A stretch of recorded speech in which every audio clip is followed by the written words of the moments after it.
কিনছে সুনামগঞ্জের গৌরব। আমরা নৌকার নাম দিছি সুনামগঞ্জ সোনার তরী। আমরা পক্ষ থেকে সবার দাওয়াত সুনামগঞ্জের এই নৌকা, সুনামগঞ্জের সবার নৌকা।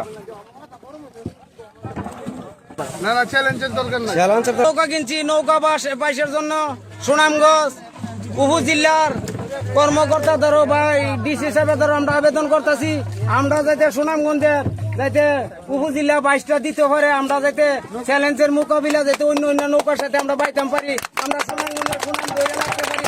আমার বক্তব্য।